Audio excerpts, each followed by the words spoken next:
ადოლფ ჰიტლერი 1899 წელს 20 აპრილს ავსტრია-უნგრეთის პატარა ქალაქში ინის ბრაუნაუში დაიბადა. მამამისი ალოის შიკლ გრუბერი იყო, რომელიც დედის გვარზე გახლდათ, იმიტომ რომ უკანონო შვილი იყო. 39 წლის ასაკში კი ის მამის გვარზე გადავიდა. ალოისი საშუალო ფენის წარმომადგენელი იყო და დიდი მაყუთი არ ჰქონდა, მაგრამ ქალებს მაგრად ევასებოდათ და მის დანახვაზე ეცემოდნენ. ის მასზე შედარებით ასაკოვან ქალზე დაქორწინდა, რომელსაც მისგან განსხვავებით თავზე საყრელი ფული ჰქონდა. ქორწინებაში მყოფმა ერთ-ერთ მოსამსახურეს დაუწყო ჩალიჩი. ცოლთან გაშორება და მასზე დაქორწინება გადაწყვიტა, მაგრამ კათოლიკურმა ეკლესიამ მასზე დაქორწინების უფლება არ მისცა. ამიტომ მისი ასაკოვანი მეუღლის სიკვდილს დაელოდა. ამასობაში მას უკვე ყავდა შვილი მისი საყვარლისგან. პირველი ცოლის გარდაცვალების შემდეგ მან თავისი სატრფო ცოლად შეირთო და კიდევ ერთი შვილი გაუჩნდათ. ძალიან მალე ალოისის მეუღლე ავად გახდა. მან კი თავისი ავადმყოფი ცოლის მოსავლად სახლში თავისი ბიძაშვილი კლარა მოიყვანა. ახალი ცოლის გარდაცვალების შემდეგ მან კლარას დაუწყო ჩალიჩი და ისიც მალე დაფეხმძიმდა. აბა, თავისი ბიძაშვილი. შემდეგ მასზე იქორწინა და სამი შვილი გაუჩნდა, თუმცა სამივე ტრაგიკულად დაეღუპათ. შემდეგ გაჩნდა ჰიტლერი, პატარა დამპყრობელი. ამის შემდეგ მათ კიდევ ორი შვილი გაუჩნდათ. კლარას ჰიტლერი ძალიან უყვარდა და მის ჯანმრთელობაზე ძალიან ზრუნავდა. ალოისი კი საუკეთესო მამა არ ყოფილა. ადოლფის ოჯახმა საცხოვრებელი ბევრჯერ შეიცვალა, ასე რომ მას 5 სხვადასხვა სკოლაში მოუწია სწავლა. სკოლის ასაკში თავის თანატოლებთან მაგრად ზმაკაცობდა და ხშირად თამაშობდა. ადოლფს კითხვა ძალიან უყვარდა. განსაკუთრებით კოლბოებისა და ინდუელების ისტორიებით ინტერესდებოდა. ავსტრია-უნგრეთის ტერიტორია, სადაც ადოლფი ცხოვრობდა, ადრე გერმანიის ტერიტორია იყო. ამიტომ ადამიანების უმეტესობა, ვინც აქ ცხოვრობდა, თავს გერმანელად თვლიდა. ადოლფს მაგრად არ აინტერესებდა მამამისი რას ფიქრობდა, ამიტომ ის საწინააღმდეგოდ გერმანელობას აწვებოდა. აბა გამოიცანით რა მოხდა.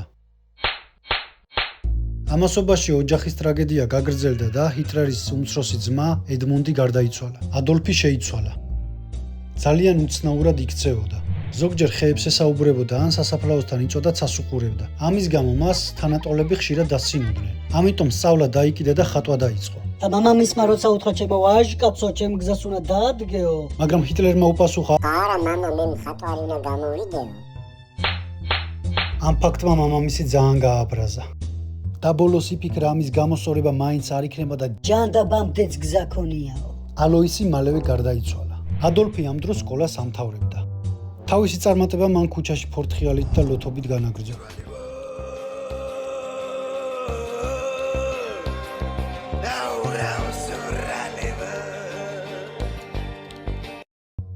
თექვსმეტი წლის უმიზნო ბიჭი საკუთარ ოთახში გამოიკიდა და მთელი 2 წელი ესე გაატარა. დრო გამოშვებით თავის ძმაკაც ავგუსტთან ერთად ოპერაში დადიოდა. ავგუსტმა მომავალში გაიხსენა, რომ ჰიტლერს ბევრ სხვადასხვა სფეროში ჰქონდა ინტერესები და ფიქრობდა, რომ თავის თანატოლებს ბევრ სხვადასხვა რამეში ჯობნიდა. 18 წლის ასაკში სახლიდან წავიდა და ხელოვნების სკოლაში ცადა მოხვედრა. What?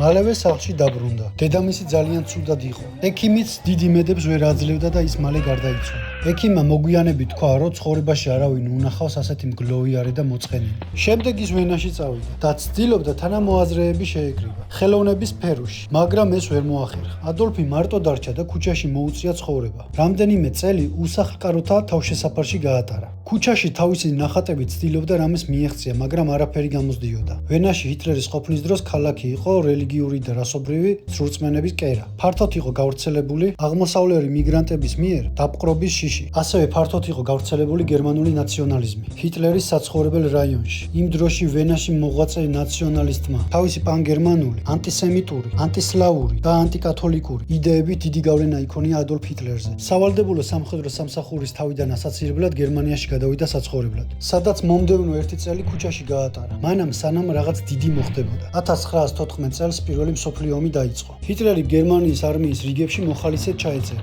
ის ძალიან მამაცურად იბრძოდა, რის გამოც ოქროს ჯვრით პირველი კლასის მედალით დააჯილდოვეს. როგორც ამბობენ, იღბლიანი იყო და ბევრჯერ გადაურჩა სიკვდილს. 1916 წელს ბრძოლის ველზე დაიჭრა და ჰოსპიტალში გადაიყვანეს. გამოჯანმრთელების შემდეგ ფრონტის ხაზზე დაბრუნდა. ბრძოლა განაგრძო სანამ და ისევ უკან დააბრუნეს, რადგან მომწავლავი გაზით მოიწამლა. ჰოსპიტალში ყოფნის დროს ჰიტლერმა გაიგო გერმანიის დანებების შესახებ. What? ომი დასრულდა. გერმანიას ვერსალის ხელშეკრულების თანახმად ძალიან დიდი თანხა უნდა გადაეხადა და სამხედრო ძალების საგრძნობლად უნდა შეემცირებინა. ამან გერმანია ძალიან დაასუსტა. ომის შემდეგ ევროპის ქვეყნების საზღვრები შეიცვალა. პოლონეთი გერმანიას ახლა ორ ნაწილად ყოფდა. ჰიტლერს რაღაც უნდა ემოქმედებინა. თუ ეს ვიდეო ავა 500 ლაიქზე, შემდეგ ნაწილსაც დავდებ. გამოიწერეთ მეგობრებო არხი.